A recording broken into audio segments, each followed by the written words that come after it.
Pada awal 2025, Presiden Prabowo Subianto membuat langkah tak terduga. Indonesia secara resmi menjadi anggota BRICS. Keputusan ini menggegerkan dunia. AS bereaksi dengan ancaman tarif 100% untuk anggota BRICS. Uni Eropa menyebutnya berisiko. Sebagian rakyat Indonesia skeptis, sebagian bertepuk tangan. Apa yang membuat Prabowo, yang dikenal pragmatis, mengambil langkah berani ini? Ekonomi Indonesia adalah yang terbesar di ASEAN, nomor 7 dunia berdasarkan PDB yang disesuaikan dengan paritas daya beli atau PPP. Memiliki gerbang maritim global penting di Selat Malaka dan Laut Cina Selatan. Juga sebagai pemilik nikel terbesar di dunia, lebih dari 30% cadangan global. Tapi selama ini, kita seperti penjual emas dalam bentuk batu. Ekspor nikel mentah hanya memberi Rp100.000 per kilogram. Jika diolah jadi baterai EV, nilainya melonjak ke Rp10 juta per kilogram. Disinilah BRICS masuk. Media internasional menyoroti 3 alasan Indonesia gabung BRICS, yaitu akses pasar terhadap 40% populasi dunia, atau sekitar 3,2 miliar orang. Atau melawan dominasi dolar AS, karena dapat melakukan perdagangan internasional menggunakan mata uang rupiah. Atau kuatkan Indonesia sebagai pemain global, karena BRICS dianggap klub yang dapat menyeimbangkan pengaruh Barat. Tapi ini hanya gelembung permukaan. Sebenarnya apa yang dilihat Prabowo sampai dia berani gabung dengan BRICS? Seringkali kita bertanya-tanya mengapa suatu keputusan diambil. Sampai pada titik tertentu, baru terlihat jelas alasannya. Mungkin disinilah pemikiran Prabowo yang sebenarnya jauh lebih revolusioner. 2 kata kuncinya, hilirisasi dan Trump.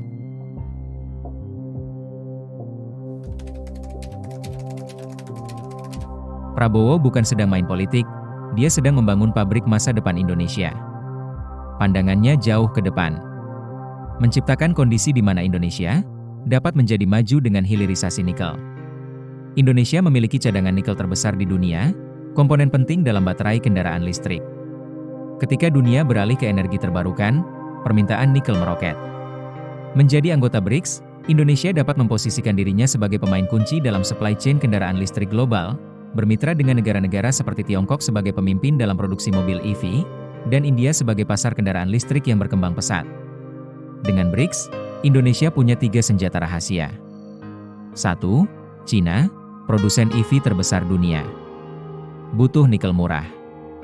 2. India, pertumbuhan pasar EV tercepat Asia. Butuh baterai. 3. Arab Saudi dan Uni Arab Emirat, pemodal kaya raya yang ingin diversifikasi dari minyak. Dengan BRICS, Indonesia bisa menciptakan aliansi nikel baterai EV terkuat di dunia. Contoh nyata.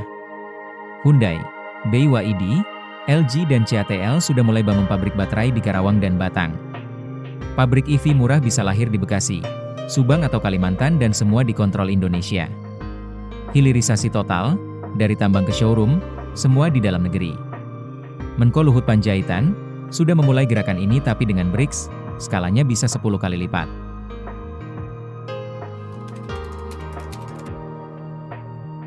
Dan yang tidak kalah visionernya, Prabowo jitu mengantisipasi sepak terjang Trump dengan slogan America First-nya.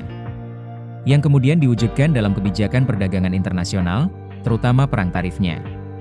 Trump tidak saja melawan rivalnya Cina, tapi dia juga mengincar sekutu terdekatnya, Kanada, Meksiko, Uni Eropa, menciptakan ketidakpastian ekonomi global.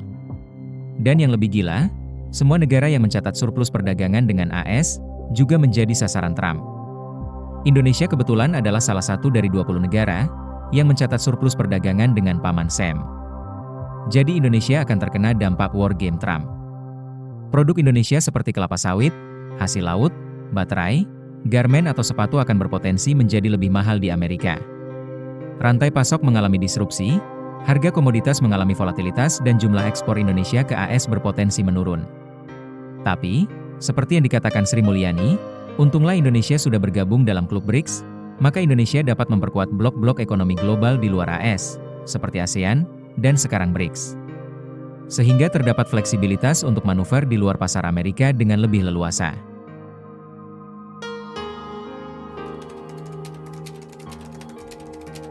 Namun, langkah ini bukan tanpa bahaya, beberapa harus menjadi perhatian pemerintah. Tarif AS 100%, ekspor tekstil dan sawit bisa terancam. Tapi, pasar BRICS 5 kali lebih besar dari AS. Ketergantungan ke Cina. Jika hubungan memburuk, investasi bisa kolaps. Konflik internal BRICS, persaingan Cina-India bisa memecahkan kohesi grup. Prabowo harus jaga keseimbangan. Jangan sampai kita jadi koloni ekonomi Cina. Indonesia harus tetap pertahankan hubungan dengan AS dan Eropa untuk jaga pasar tradisional. Dan pastikan transfer teknologi yang nyata bukan sekadar ekspor bahan mentah gaya baru. Keputusan Indonesia bergabung dengan BRICS bukan saja langkah berani, tapi juga sebuah keharusan. Dunia sedang berubah, tatanan lama yang didominasi oleh Barat mulai berubah menjadi dunia multipolar. Dengan bergabung dengan BRICS, Indonesia memposisikan dirinya sebagai yang terdepan dalam transformasi ini. Langkah ini bukannya tanpa risiko, namun potensi manfaatnya luar biasa.